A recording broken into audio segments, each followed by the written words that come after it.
On May 13th, 1917, Our Lady appears in an apparition in Fatima, Portugal.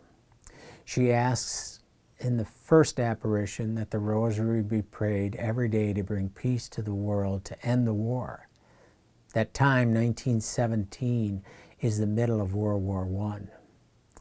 The Fatima messages are probably some of the most profound in Catholic Church history. And Our Lady announced that she was to do apparitions on the 13th of the month for each month, starting in May and ending on October 13th, 1917. The final apparition she instructed was to be a miraculous event. So it happened to be 33 years to the day from Pope Leo's vision in 1884. So on October 13th, 1917, is well known for the miracle of the sun. So on that day there were 70,000 witnesses. There was reporters, atheists, a lot of faithful that were present. It rains. People get soaking wet. There's puddles on the ground. There appears before everyone the Holy Family, and then the sun starts spitting. It was different colors. It started dancing, and it eventually came crashing down towards earth, and everyone thought it was the end of the world.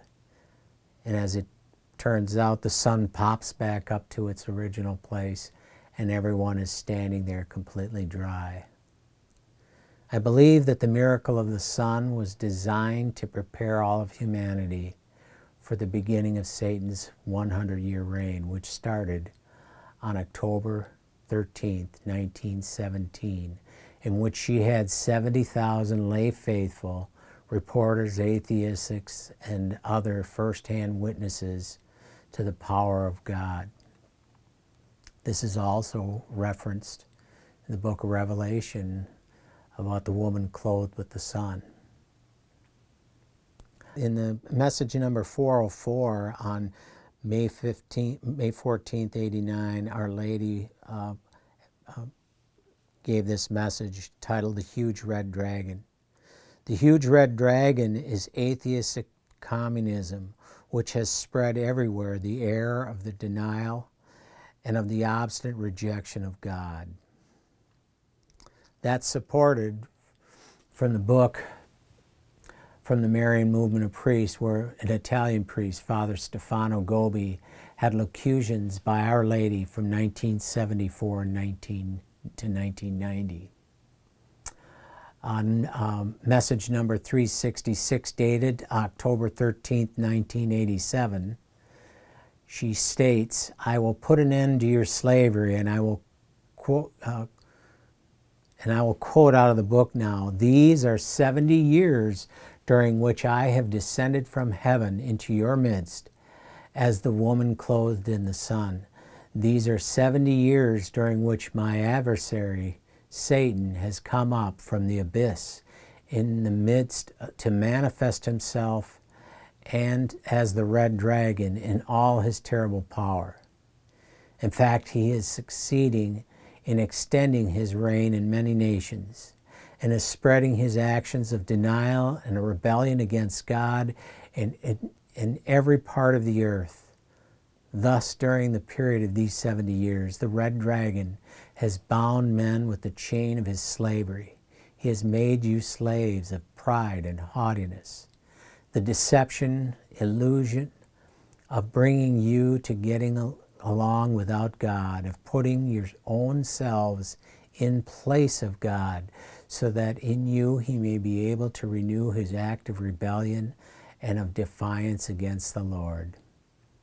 A lot of you may be wondering, why did God allow Satan his 100-year reign? Because Satan can do nothing without God's authority. I was told in a private revelation that God said that the reason he allowed Satan his 100-year reign was because he wanted to demonstrate to mankind once and for all the consequences of what happens when God is not present and Satan takes his place. And you're starting to see the manifestation of evil on a global level. In fact, I was told in another revelation that our sinful nature changes the very forces of nature. Adam was allowed to name all God's creatures. And when you name something, you have authority over its essence. So our sinful nature is changing the very forces of nature.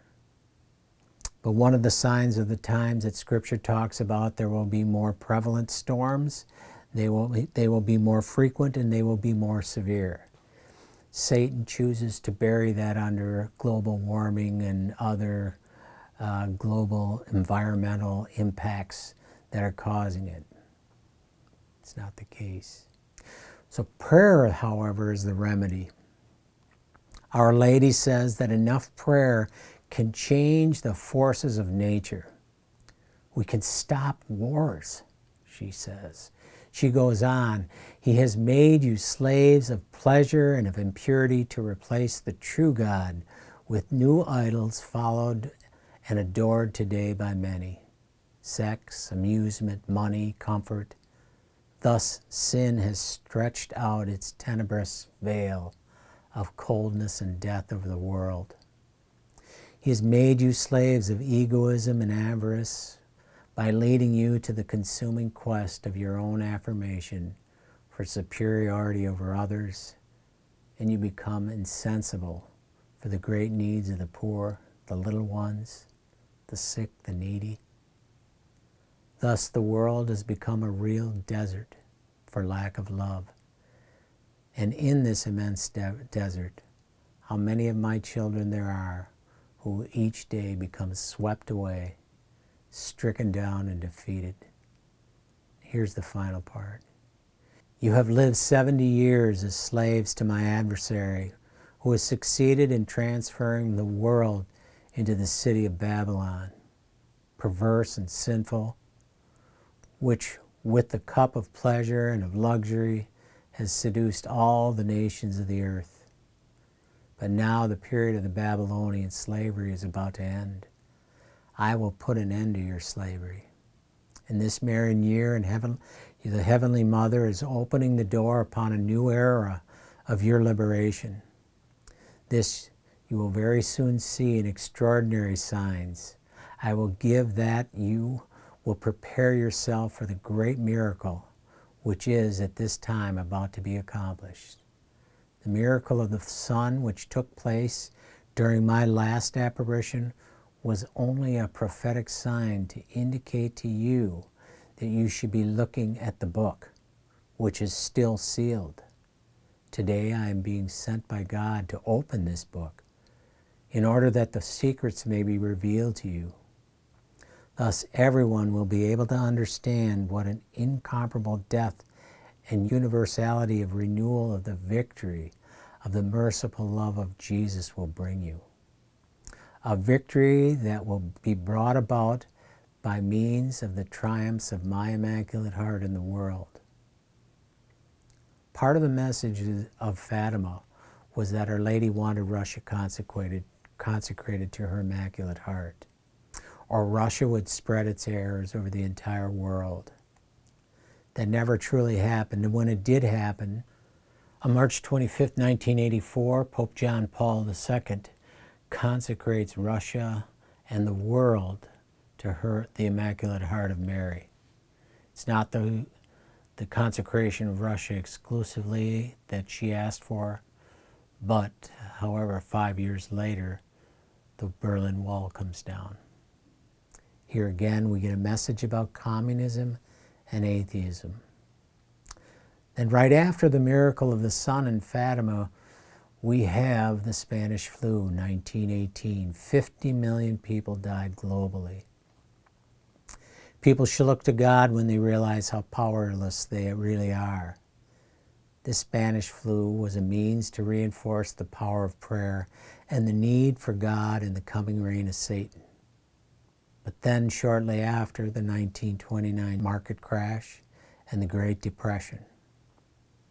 In 1933, we start to see the rise of Nazi Germany, and then on September 1, 1939, Hitler invades Poland, and we have the beginning of World War II, which ended finally in 1945.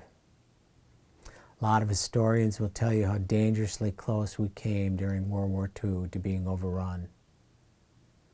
Things didn't stop there with the fall of Nazi Germany. Satan continues his reign. In 1953, Belladad defects from Russia and reports to a congressional committee on communism. And it was disclosed that the communists realized in order to overthrow a democratic society, a God-fearing society, a superpower in the world, as we are in the U.S., they would have to infiltrate the family, the church, and the community. And so we begin a period of war that is aimed at destroying the family, faith, and community. In 1953, Belladad reported that she has personally trained 1,000 priests to enter into the seminary in the U.S. with the expectation of undermining the Catholic teaching. So I live in your presence, Lord, in blessings, oh banner. It's your will